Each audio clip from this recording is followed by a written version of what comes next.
Welcome back to another of Queenie Connection, our last one for 2023. Thanks so much for joining us. Coming up on the show, we have more from the city of Quinte West with what's happening for events in the new year, a bit more from the Quinte Sports and Wellness Center as we ramp back up again with 2024 programming.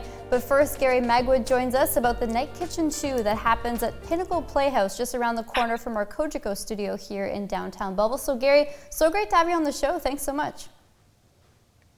Pleasure to be here again. I always like talking about Night Kitchen too, and you guys at Cogeco have always been very supportive. So, yeah, thanks, Gary. So walk us through kind of how the concept of Night Kitchen 2 got started back 10 years ago with Joe Callahan.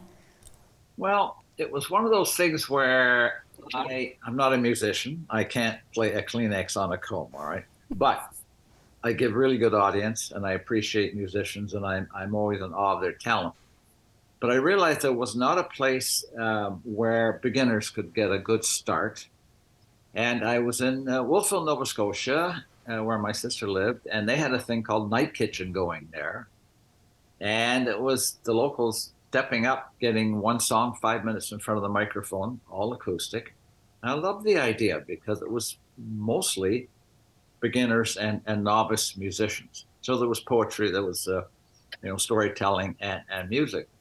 So when I came back to Belleville, I thought, man, Night Kitchen 2. And instead of doing the TWO, a play on words, I made 2OO, which of course everyone looks at and goes, what does that mean? So what I needed then was I needed Joe Callahan, who I knew, to step in and look after the talent. He knew the folks locally, and Joe was pretty much between the two of us, we created Night Kitchen 2. How many shows have you done so far, Gary? Because Joe's been in Saskatchewan for a number of years. He's going to be back shortly for a special show coming up. Yeah, I would suggest over the 10 years, I thought you might ask me that, and I figure we've done probably 800 or 900 shows. It was once a month on a Saturday, so 10 years, you can work that out. The most important part is the fact that we've raised around $18,000 for the Belleville Theatre Guild in that period of time, because we obviously pay for the use of the theater, but at the same time, we pay all the performers based on the attendance. So if we get 90 to 120, which seem to be fairly average at $10 a head, I pay the theater, and then we would literally divide the rest of it up amongst the performers, and I would keep a few bucks back for posters and things like that. So even that was a novel idea for beginning musicians and stuff to actually see $15, $20, $25 in their hand. And that, of course, led more and more beginners wanting to come on the Night Kitchen stage. Then that also enticed some of the semi-professional and local entertainers to come up on the stage. So every person that's invited gets 5 minutes or one song, and the feature gets 3 opportunities. And it's all acoustic, so it means that we don't have to deal with masses of speakers and amps and things like that. And I found this really cool microphone that's probably about yay high. I don't know if you can see. That is multi-directional. So the singers can step back from it. Nobody has to have a microphone right in the face. And you can have 3 or 4 performers around this mic, so it was great. So that part worked really well.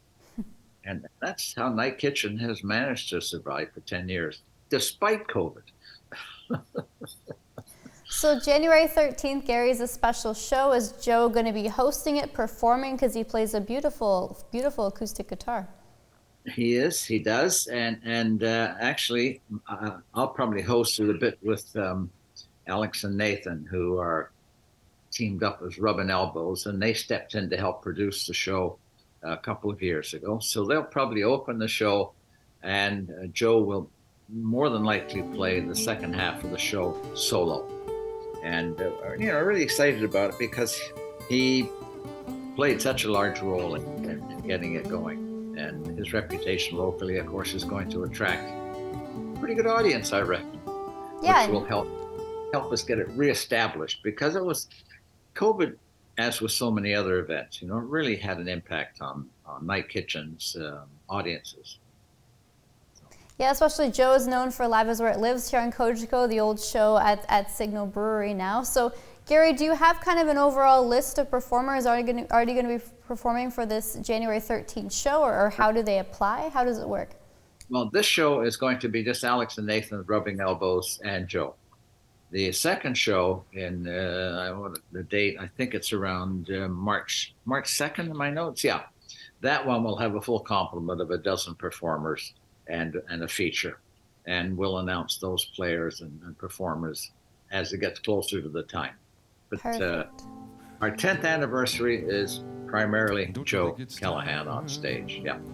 Do you find that you've had kind of a wide range of returning performers coming back each month? Yes. We probably spread them out a bit so they'll perform in January, maybe the next time they perform in June. But the other cool thing that did happen with Night Kitchen is the number of sort of novice beginning performers who got their first experience on the Night Kitchen 2 stage are now playing locally. And it was their first exposure to an audience. And the Night Kitchen 2 audience is a little different than if you're in a pub or a bar. You're sitting in a theater and you're paying attention, so you're focused on the musician, and there's not all the clattering and the noise in the background and servers walking around. So that part really works well, and it's good fun to see some of the beginning performers wind up playing locally in pubs and bars. Yeah, there's lots of good talent around here. Oh, it's incredible. It's incredible. There's an amazing amount of talent. Hopefully we're going to focus a little more on some spoken word too, because I think that's important. A little poetry, storytelling, that kind of thing. Yeah. For more information on Night Kitchen 2, Gary, where do we all go? Do you have a Facebook group? How does it work for folks that want to hear all the announcements? There's a Facebook page. I would say the connection primarily is the Facebook page. There's always posters around town. And I maintain quite an extensive email list. So I will notify probably, 200-300 people the show's coming up. Nice. And that will remind them that, Night Kitchen's coming along. Yeah. For that January 13th show, Gary, do we get tickets right at the door the night of, or can we get tickets ahead of time? It's the easiest thing. We looked at all kinds of, Eventbrite things, but it makes it very complicated when you're mostly 2 or 3 of us running the, Night Kitchen 2. So $10 at the door, there's not much of a likelihood that you won't get a seat. 150 seat theater. As I say, the average audience is, 90, 120. So no problem. Bring your $10, grab a seat, and come down and see what 10 years of Night Kitchen is bringing you. Yeah. Well, Gary Magwood, once again from Night Kitchen 2, good luck on January 13th, and it's great to have Joe back in the region shortly. So thanks so much for taking the time. Really appreciate it. Well, thank you for the interview. Really appreciate it. Nice to get a little publicity out there. Thanks.